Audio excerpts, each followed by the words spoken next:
Hey, it's the nerdy sports fan. The draft's unfortunately over. I know, my favorite time of year too.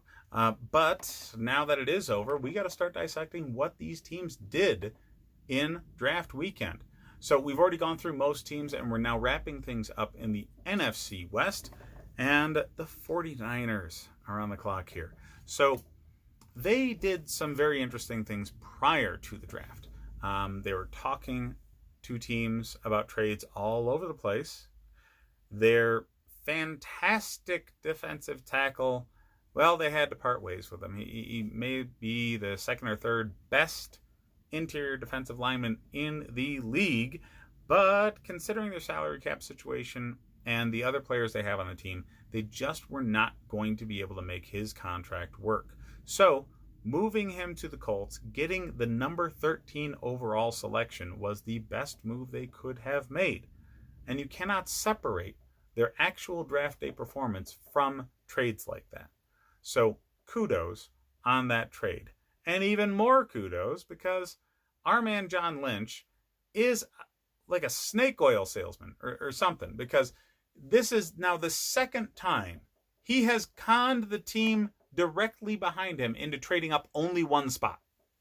I don't know if he's just calling these guys saying, hey, somebody else is trading ahead of you. You better come get it. I don't know what the hell he's doing. I don't.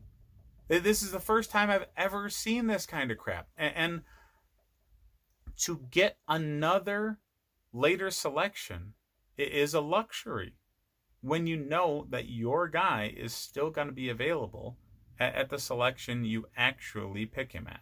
So they draft Javon Kinlaw at the 14th selection. So they're getting the direct replacement for the man they just traded away. Is he everything that you lost? No. Okay? But he's the best defensive tackle at interior pass rush in this draft. So now this defensive line is still every bit as scary as it was from a pass rush standpoint.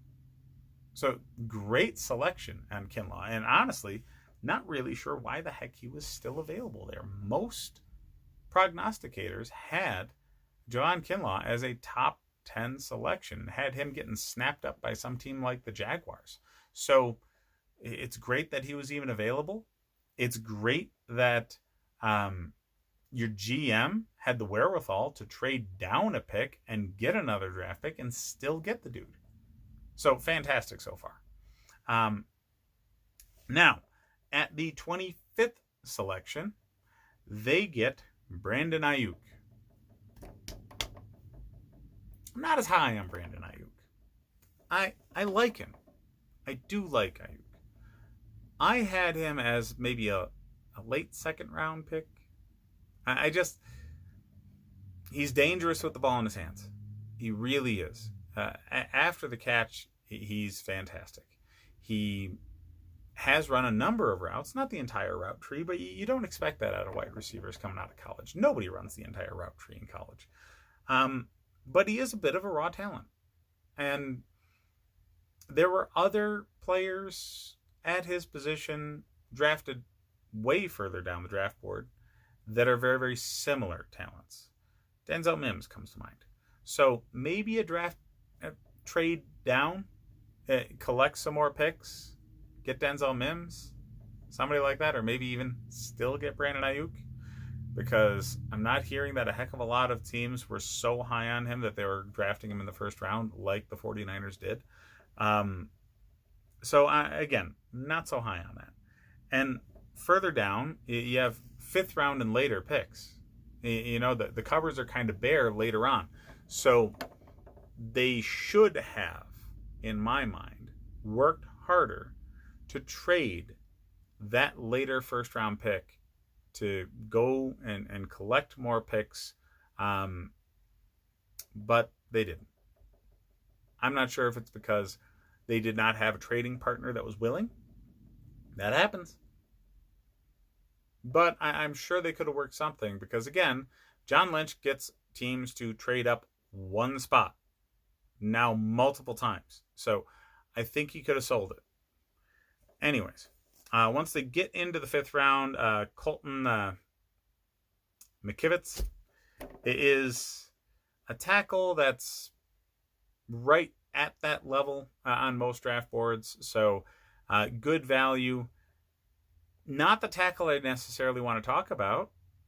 You got yourself the best tackle in the league in Trent Williams. And you got him for a 3rd and a 5th round pick. One of them not even this year. I'm pissed off my team didn't make that trade. So you cannot separate this draft from the trades surrounding the draft picks. You simply cannot. And because of the trades and what Lynch was able to do with them, I am forced to give this an A. John Lynch is masterful at his job. Very obviously. He knows how to work the rest of the league to get what he wants for his team. So I think he did a fantastic job, as usual, in this draft. And I can't wait to see what is coming in the future for this 49ers team, because they are maybe one incomplete pass away from winning the Super Bowl. This past Super Bowl. Hopefully the Super Bowl hangover doesn't hit them too hard and they come back guns blazing, because they dominated the NFC. Nobody saw it coming. To go palindrome, 3-13 to 13-3. That is bonkers what they were able to do in a short span of time, turning this team around. And I feel like this draft is going to further cement their dominance in the NFC. Let me know what you think, though. Hit me up in the comments. Let me know what you want to talk about for these 49ers.